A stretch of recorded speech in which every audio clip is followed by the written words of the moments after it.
Maria's worked in diverse fields in between spiritually transformative experiences that radically changed her life over several decades. She has a BA from Duke University and a master's in social work and a PhD from the Institute of Transpersonal Psychology, as well as serving on the boards of ASSIST, the American Center for the Integration of Spiritually Transformative Experiences, and Spiritual Emergence Anonymous. So Marie is going to talk to us today about her research into evidence-based practices for integrating spiritual emergencies. Over to you, Marie. Thank you. First of all, I want to tell you it's an honor to be here. And although I live across the Atlantic Ocean, I have just so appreciated the group, the research group that Mike Rush started and is continuing. It just means so much to me to meet as many of the months I can with the researchers over there in Europe. And it's just been a really important part of my life in the last couple of years. So I really am grateful for that. I think you got the intro on me. So I think with not much more ado, I'm going to go ahead and introduce the slideshow I have, because it's going to be easier to digest this information. And I want to give a little heads up in that I had to cut the slideshow quite a bit because I really wanted time for questions. And so what I'm doing on some of the slides is I'm just reading parts of it. And if you want, then we can go back and look at the slides in more detail during the question time. But I really like to have question time, because then I know what you want to know. And then I also have a slew of extra slides on methodology, on findings, and on demographics. So any interest you have in any of those, I can just pull those up. They're all on the same PowerPoint. And when I send the PowerPoint to Mike afterwards, I'll just leave all the slides on there. So, so what I'm trying to do is kind of give you an overview in 15 or 20 minutes to leave some time for questions. Okay.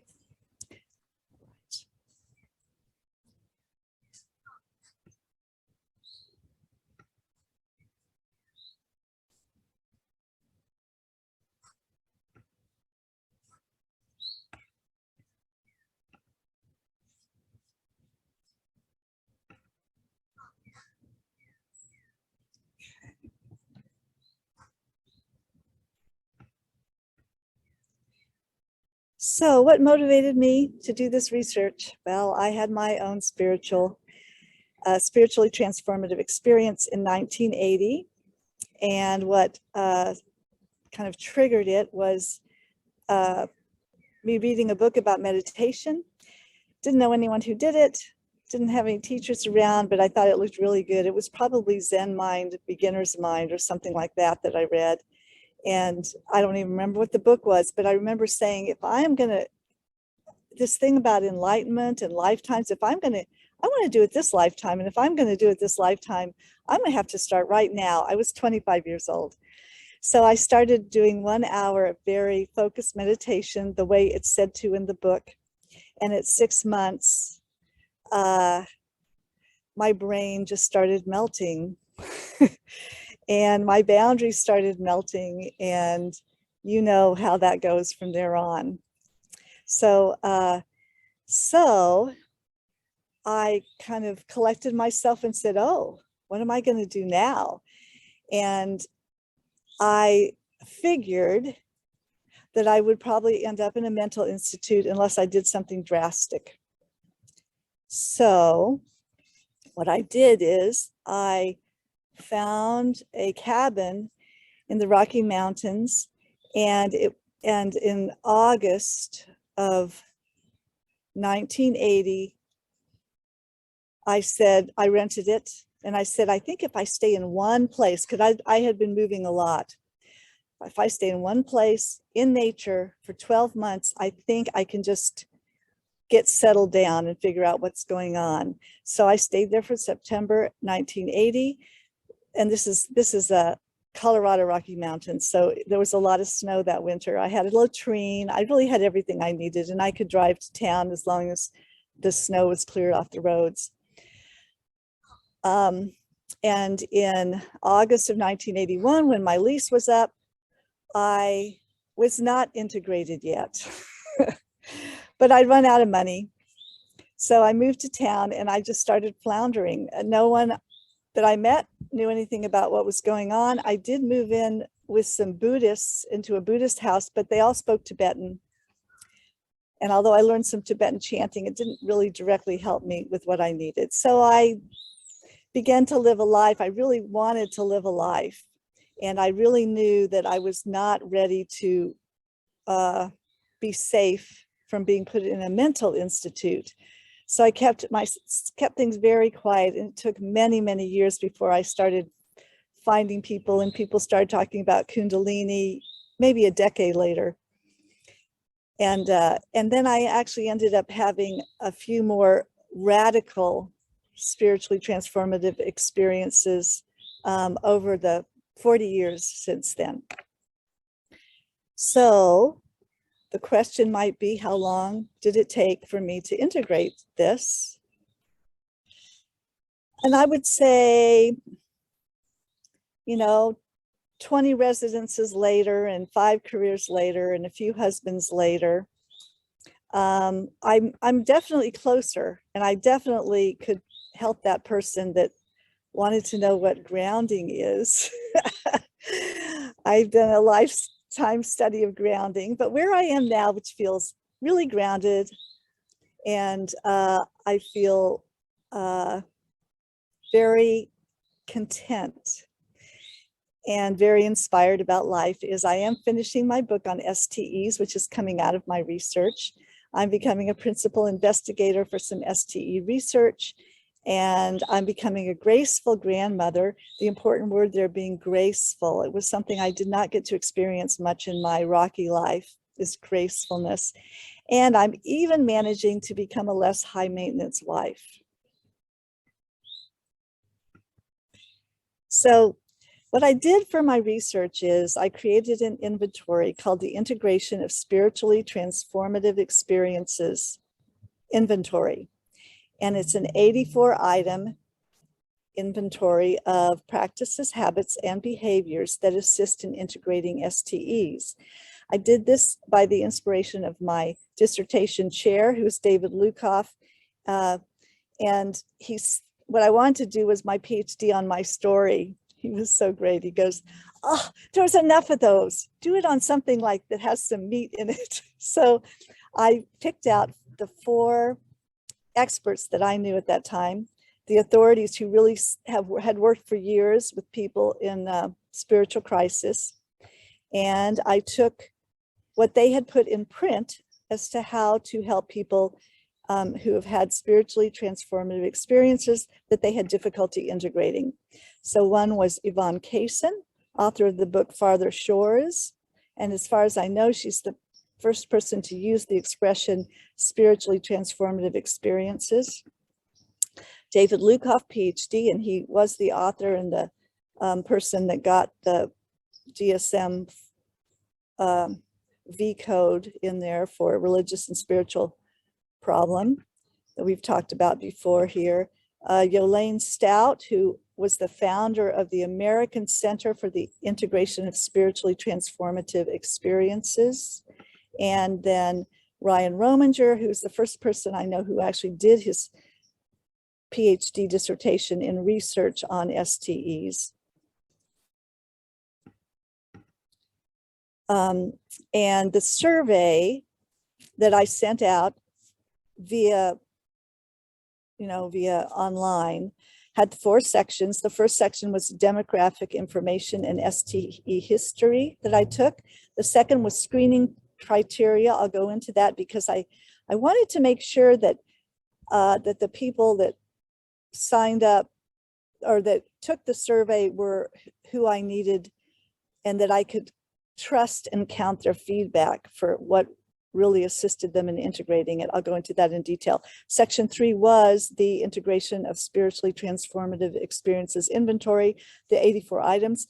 And the 4th section was a narrative text box. Remind me at the end, because there was one, I thought, a really important finding that came out of the text box narratives. I mean, there's a lot of findings. That's what my book is going to be on, but especially when I want to tell you all about. And then requests for other suggested practices. Thank you. And for the resources that I sent out. Okay. So what I asked to get participants in the survey is, have you ever experienced a spiritual event that transformed your life that took months to years to integrate?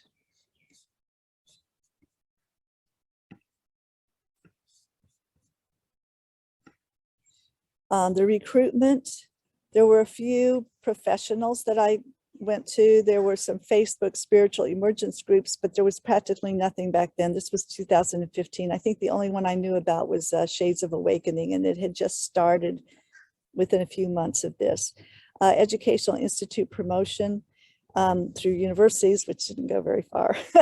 And then, but most of them were the last three here, spiritual emergency networks such as SCEN, IONS, International, well, actually, International Spiritual Crisis Network wasn't, is that what you call it?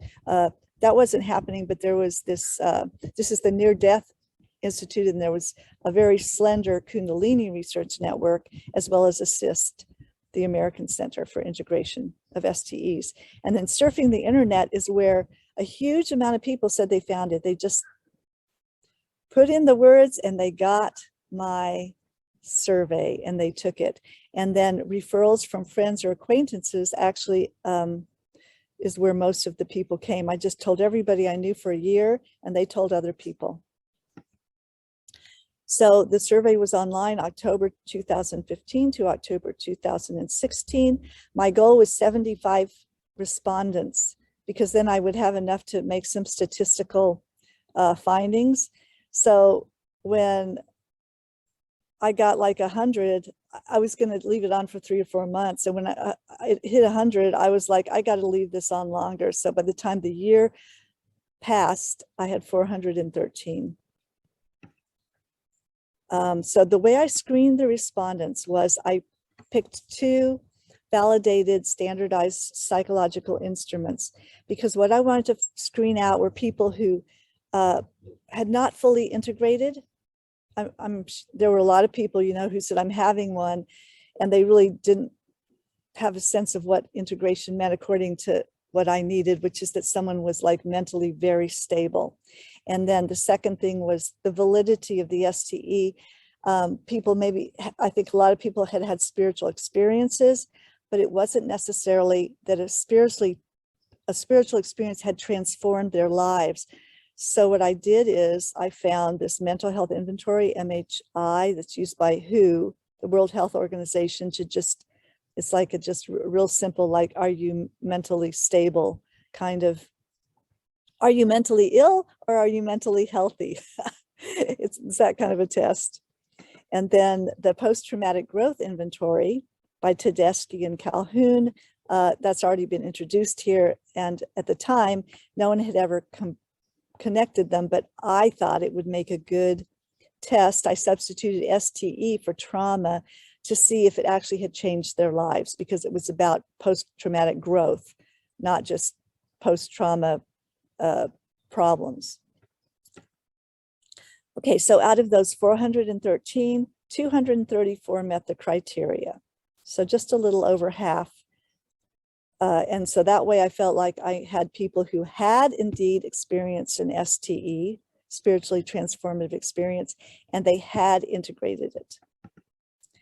So the nationalities were from 33 countries, and these are just of the half that I'm using for my research, the 234. There were many more people that actually filled out the survey.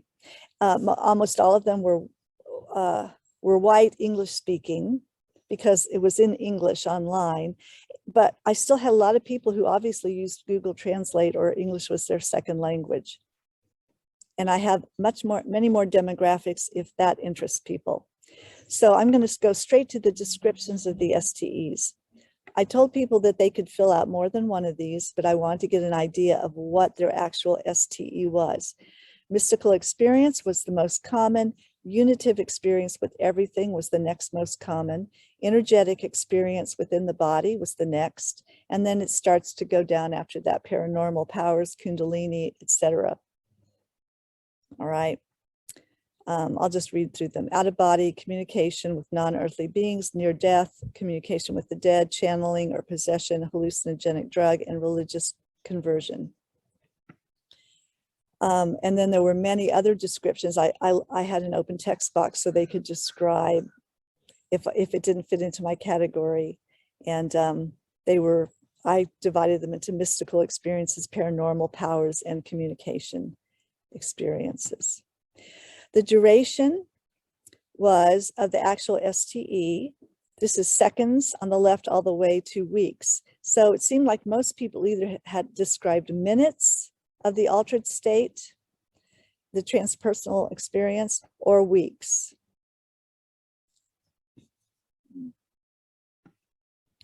Then what I did is I divided up and described to them, please tell me societal adjustment, which is like when you can work, you can support yourself, when you have a community that you can interchange with, and psychospiritual, which is the inner integration of feeling kind of at one with yourself and feeling in harmony with your life.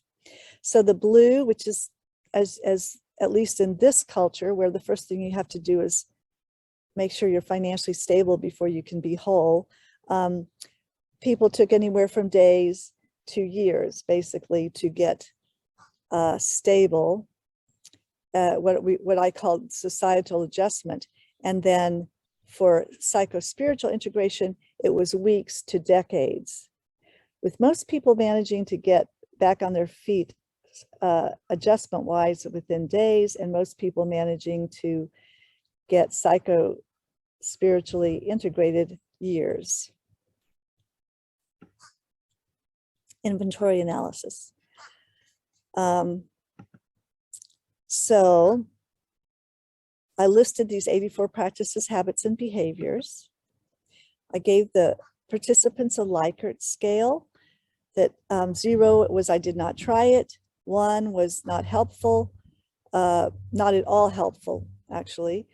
2 was somewhat helpful, 3 was very helpful, and 4 was essential. And the last one was I wish I had, which didn't turn out to be a particularly useful thing, but I have more to do with this data, so I might look at that later. Okay, so the first thing I did is compare the frequency that a practice was used, which is where that last sentence came in useful. If they hadn't used it, then they're in this category. If they have, they were in this category. I compared that with rated helpfulness of practice. So how helpful was it compared to how many people used it? And in comparing that, that is the relationship of how helpful it is to how commonly it's used. The graph was pretty amazing. Pretty much, as you can see from the scatter plot of usage and helpfulness, these, the ones up to the right, represent the ones that were deemed highly useful and were used by most people. So the significance of this, and this is the scatter plot for the entire sample on a scale of +1. So the ones least used are down in the corner, like by the 0 and by the 20, all the way to the ones most used up in the corner. But you can see they correlate use and helpfulness very directly. In fact, P is less than 0.0001. That's how statistically significant it was.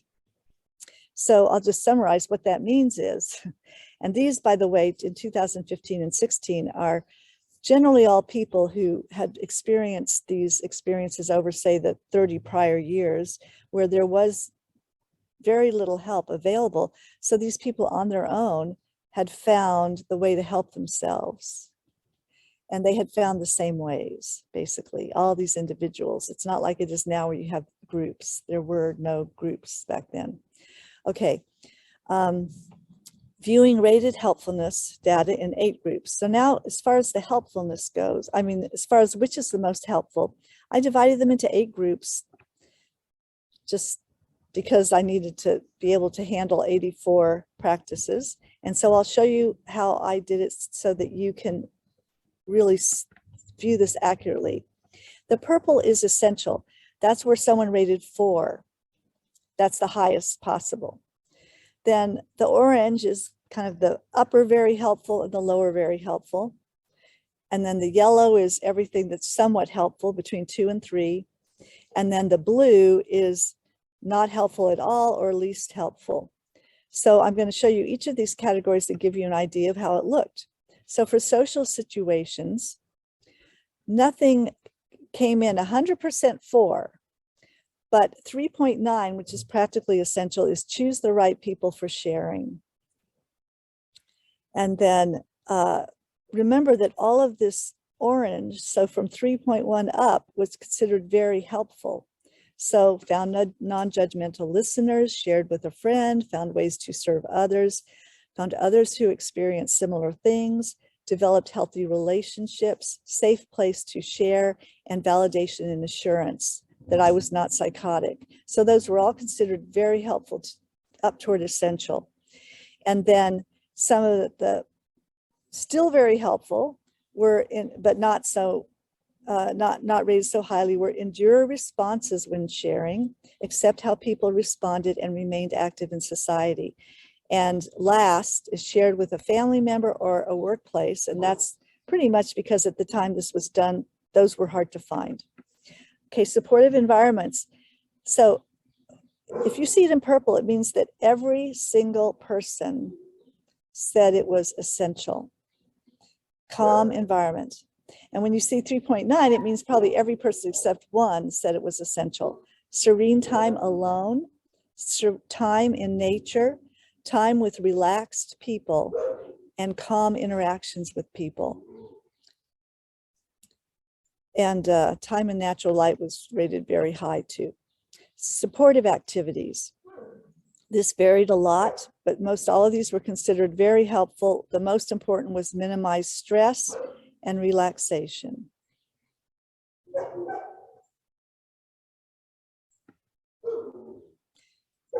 Spiritual practices. The most important one that was rated by everybody as essential was studied spiritual transformation.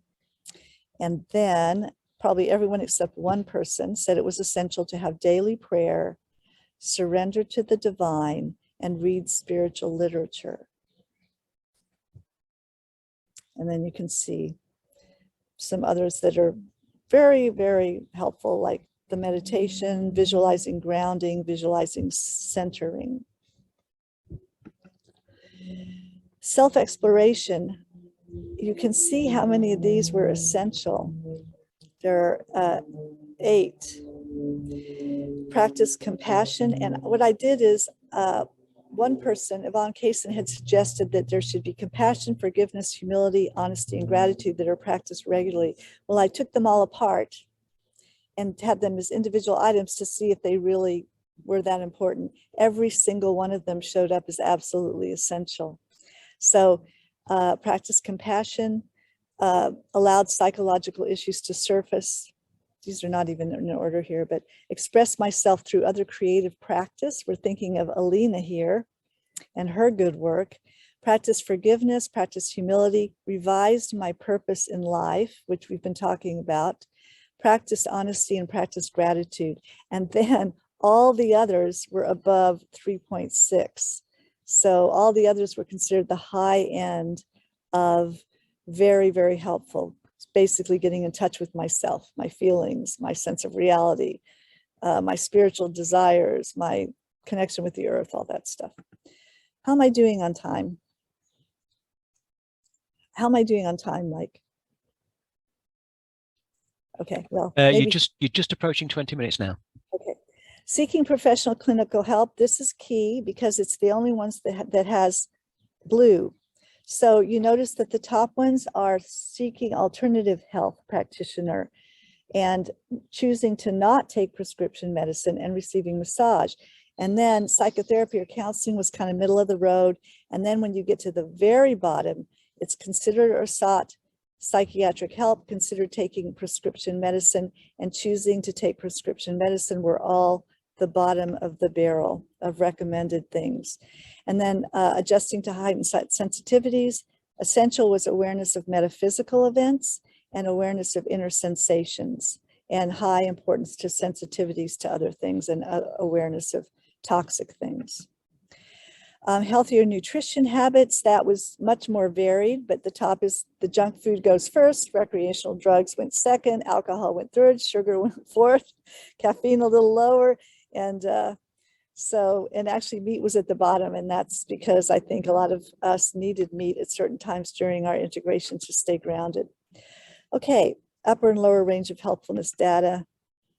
That is not accurate. This is just a summary of what, I'm not going to do this, I'm sorry, because I don't want to take too long, but I'll get back to making a summary of this.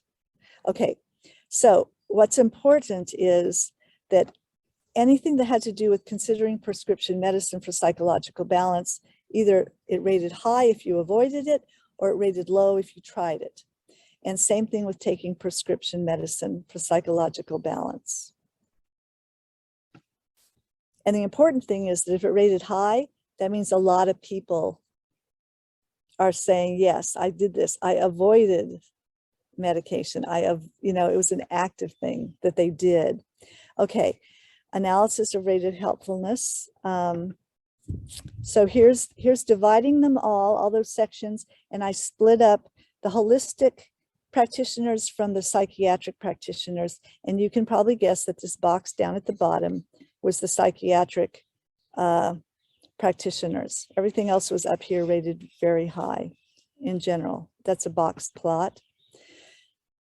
So the 4 findings of strong statistical significance from this were: 1, various types of STEs that I listed there have basic commonalities in their methods of integration. So as far as I know, no research had ever been done comparing all these, but the fact that we had so many people that rated the certain things high means that pretty much whichever kind of, 100%, when they're purple, they're 100% of those people said we used this and it was helpful. It shows that across the board, similar things help people regardless of what their trigger was or the exact type of STE they had. Highly significant. Statistically, and then people undergoing spiritual emergencies can be trusted to know best what they need, also highly significant. And that's the graphs I showed you. So that if no one does anything, people heal, they find their own way. And then the essential practices that everyone said was essential were practicing compassion, forgiveness, humility, honesty, gratitude, calmer environment near nature, prayer and surrender to the divine, allow the unconscious to surface, creative expression, share with at least one trusted person, adjust to sensitivities, and creatively live a revised purpose in life. And the other high statistical significance was be cautious with psychiatry. Medication may be unnecessary or contraindicated. Thank you. My gratitude goes to Spiritual Crisis Network and Mike Rush for creating this wonderful research group that has helped me tremendously, and also to Spiritual Emergence Anonymous, which is an online group support international that's 12-step based, but the 12 steps are adapted from addictions to integrating spiritual crisis. And thank you to you for showing up and during this the boring part of this, for giving me oversights and acting interested. And now I'm open for questions.